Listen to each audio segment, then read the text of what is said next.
we're trained a certain way. Like we are totally trained to dive into those details to, and there are things that still work on cross, but it's always evolving. And the other thing too is like your audience is evolving, the jurors are evolving. And that's kind of why sometimes we can't rely on the old adages because it doesn't fit with the new audience. So that's why I think when you're getting ready for trial and you have, okay, this is how I want to try this case, this is my theme, and you take it to a focus group and they tell you something a little different, it's like, okay, well, refashion it and come back and test it again.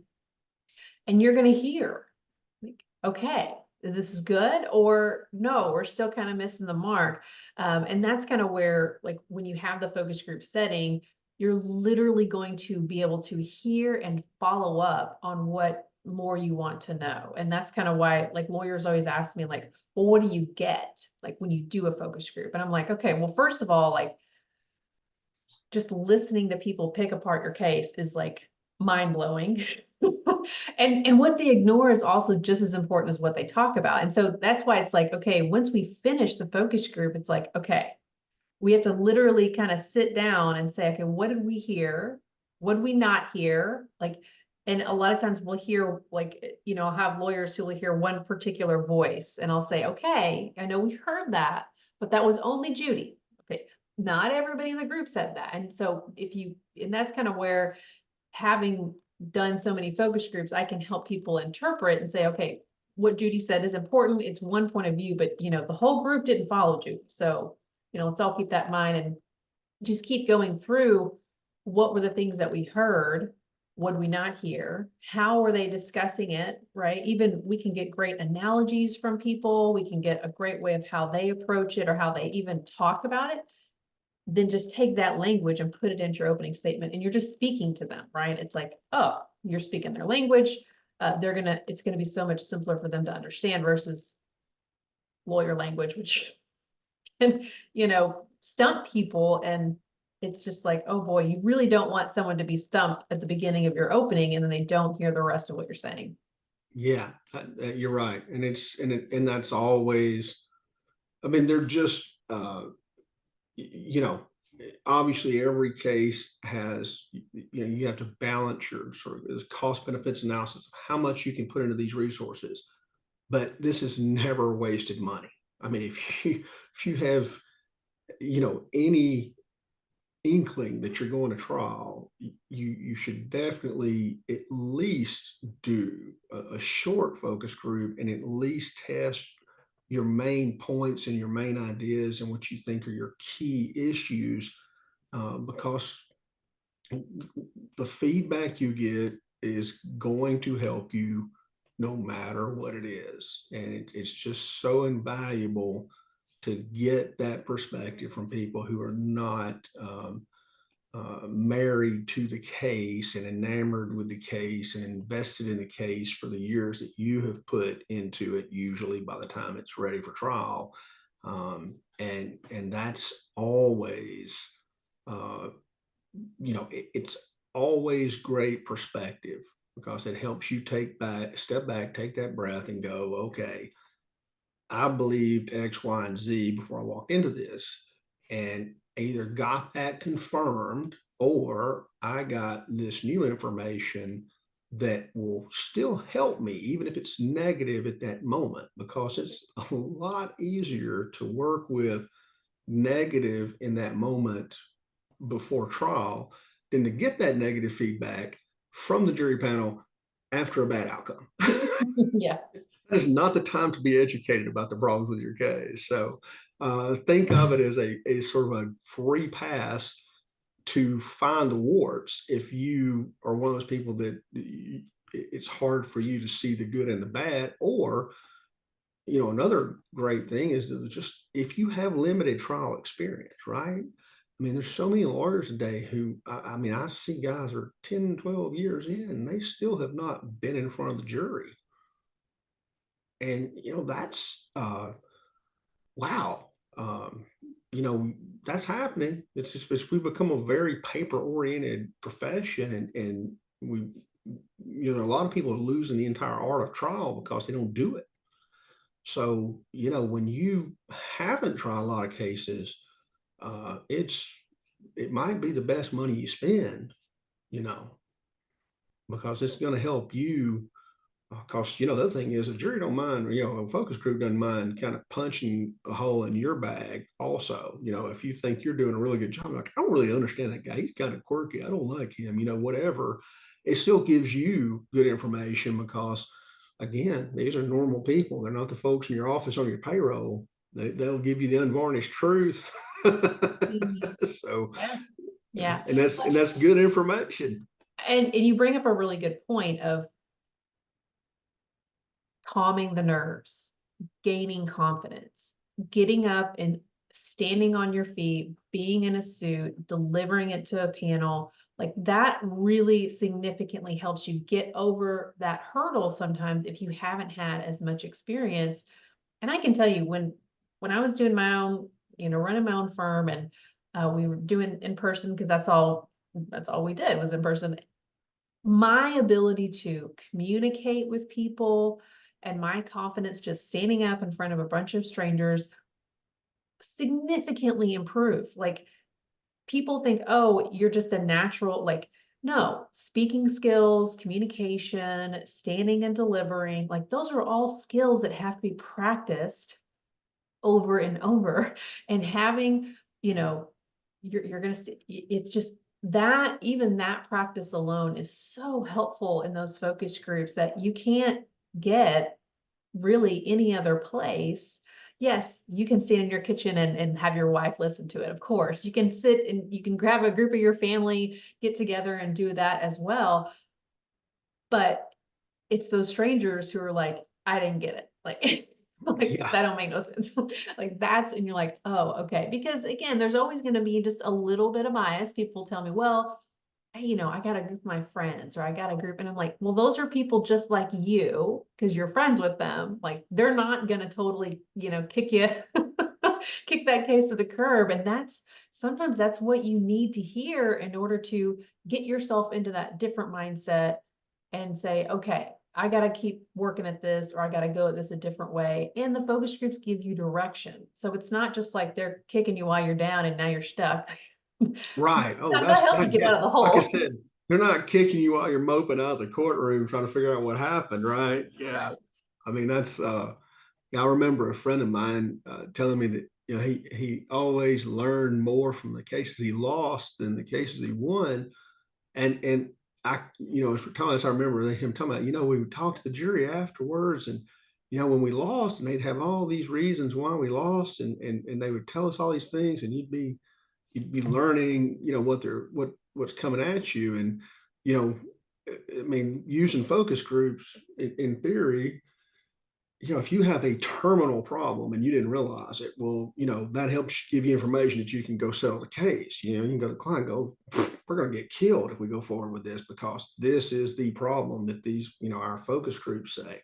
But by the same token, if you just have presentation issues, or you're on the wrong fact, or you don't see the right point, or you're not clear in your theory, those are things you can learn from that focus group. And whatever it costs, it's cheap compared to losing, that's for sure. Yeah, it is. And people scoff and they're like, oh, that's one of the, oh, it's too expensive. I'm like, okay, well, let's talk about, first of all, what you have to do at trial, which is a lot of things. But one of the things you're supposed to do as a lawyer is assess the risk. And if you don't go and find out the information, can't accurately assess the risk of going, because the only person assessing risk in your case is the defense, and they're always going to tell you, right? They're going to try and beat you down, right? You go to mediator, they're going to try and beat you down. That's not necessarily, the assessment that you need. But I have a group of folks who they co-counsel and try cases together.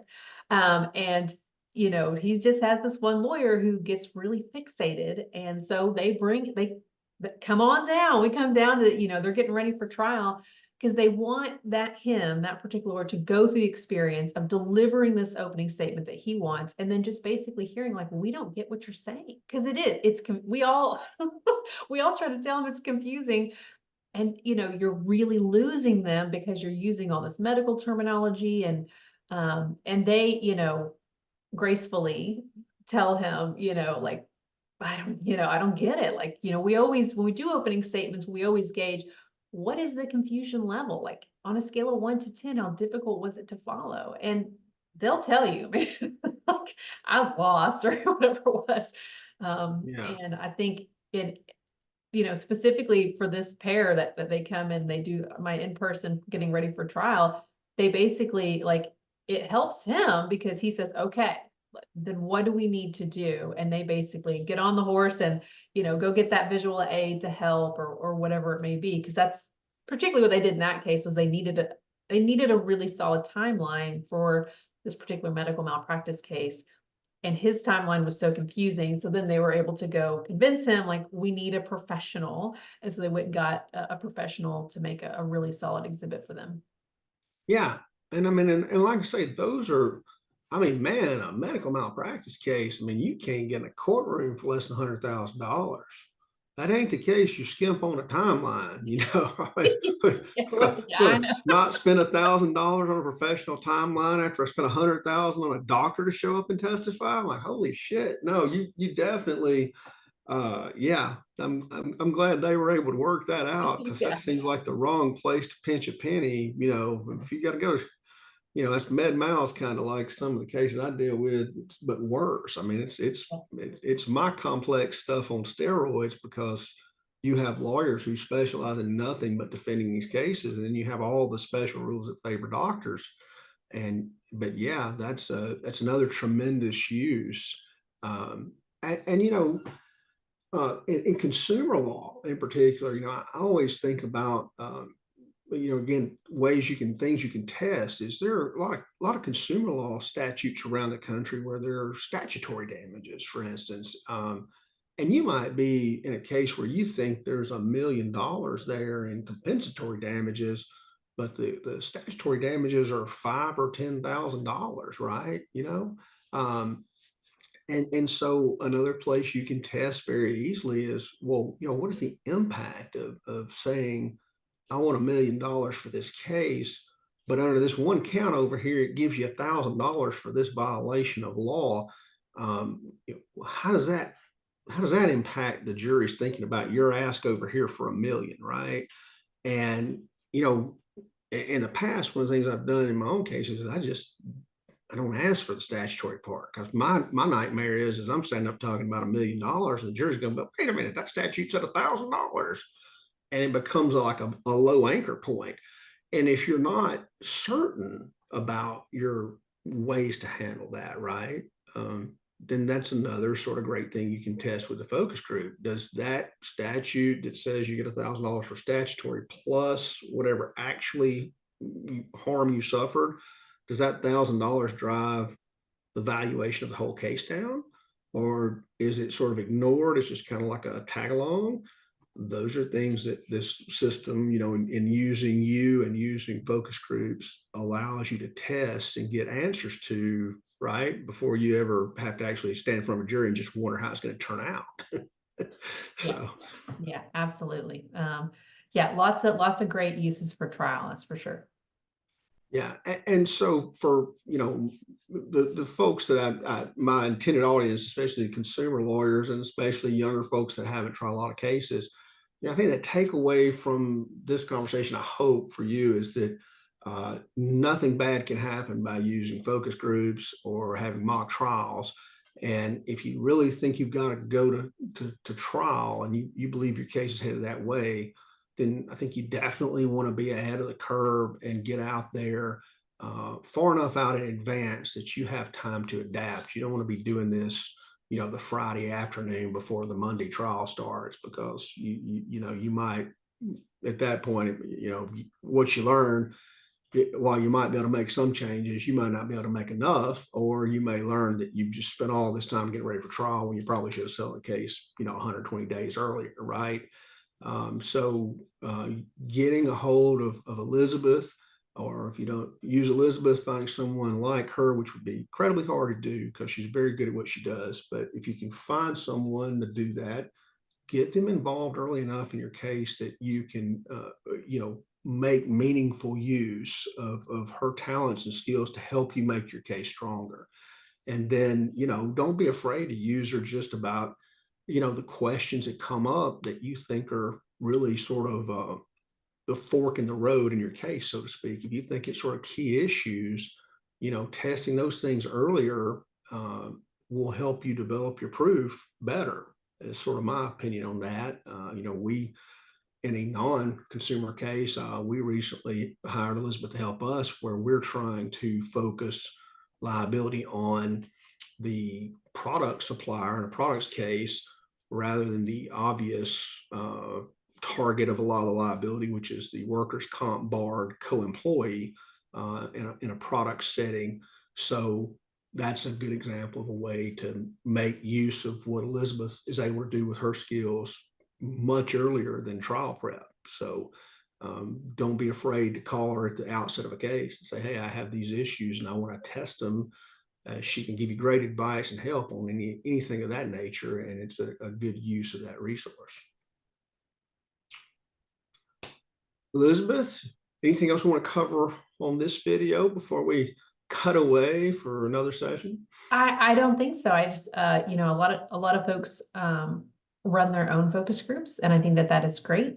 I think if you're getting ready for trial, though, you need to bring in somebody who's a professional, at least a professional moderator, because you just get so biased that you can't ask a very neutral question and take the feedback, So that would be the one other tip I would say. Hey, if you're going to trial, go ahead and get that neutral moderator in there, get somebody in there to help you discuss and get the feedback you need to hear. Yeah, I think that's a really good point, because if you're getting ready for trial and you aren't fired up enough that it's hard for you to be dispassionate, then you probably aren't in the right business. I'll say Nick's a very good example of a passionate guy. Yeah, I have a hard time. I have to have Elizabeth's help, because I'm like, I want to fight. It's true. Well, Elizabeth, thank you again for this session and talking with us, and thank you for being willing to share more of your knowledge in these upcoming sessions. And we're going to cut this one off here with several more to come. But thanks everyone for watching. Thank you.